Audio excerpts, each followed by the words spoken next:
A man stands alone in a tent. No one watching. No witnesses. He picks up a blade and removes his own nose. Not in battle. Not by an enemy's hand. By his own. Then he takes the blade again and removes his ears. Then he calls for a whip and orders someone to flog his back until the skin gives way. When it was over, he cleaned himself up, straightened his clothes, and walked calmly to the gates of the most unconquerable city in the ancient world. This is the story of Zopyrus, the man who decided his face was a fair price for victory. Babylon. To understand what Zopyrus did, you need to understand what Babylon was. In 522 BC, Babylon was not just a city. It was a statement. Massive walls. Historians estimated them wide enough for 2 chariots to pass side by side at the top. Deep moats. Reinforced gates of solid bronze.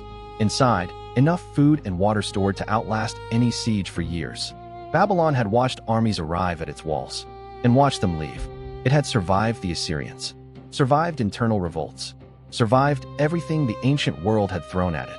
The city did not fear armies, because armies eventually ran out of food. Babylon never did. Darius the Great ruled the most powerful empire on earth. Persia stretched from Egypt to India. Millions of subjects, hundreds of thousands of soldiers. He had crushed revolts across his empire with terrifying efficiency. But Babylon humiliated him. He had tried everything. Direct assault, siege, starvation tactics. Babylon simply closed its gates and waited. Months passed, then a year, then another. His generals had no answers. His army sat outside the walls growing restless, hungry, demoralized. Darius, the man who commanded the world, could not take one city, and Babylon knew it. Ancient sources suggest the Babylonians mocked the Persian army openly from their walls, shouting down that Persians could go home when pigs learned to fly. Darius had no response, because they were right. Zopyrus was not a soldier. He was a Persian noble, one of Darius's most trusted men. He had watched the siege drag on, watched Darius's frustration harden into something darker, and he made a decision. He went to Darius privately and told him he had a plan to take Babylon, but that Darius could play no part in it, could not know the details, could not interfere, and when the time came, Darius would need to do exactly as Zopyrus instructed. Without question, Darius agreed. What happened next was one of the most extraordinary acts of calculated self-destruction in the ancient world. Zopyrus returned to his own quarters and mutilated himself completely. Nose removed, ears removed, back opened by a whip until it was unrecognizable. Then he walked into Darius's tent and presented himself. Darius, according to Herodotus, was horrified. He demanded to know who had done this. Zopyrus told him he had done it himself. Darius reportedly said he would rather have Zopyrus unharmed than own 100 Babylons. Zopyrus told him 100 Babylons was exactly the point. The plan. Zopyrus approached the gates of Babylon alone, disfigured, bleeding through his clothes, barely standing. He told the guards he was a Persian noble, that Darius had done this to him, punished him without cause, humiliated him publicly, destroyed his face and his honor in front of the entire Persian court. He had come to Babylon seeking refuge and revenge. The Babylonians had spent years watching Persian nobles serve Darius without question. Here was one, mutilated, furious, defecting. The story was too specific to be invented. The wounds were too real to be faked. They believed him completely. They opened the gates. Inside Babylon, Zopyrus was welcomed not as a prisoner, but as a prize. A Persian insider. A man with knowledge of Darius's strategies, his weaknesses, his plans. The Babylonians gave him command of their soldiers, then their gates, then their trust. The betrayal.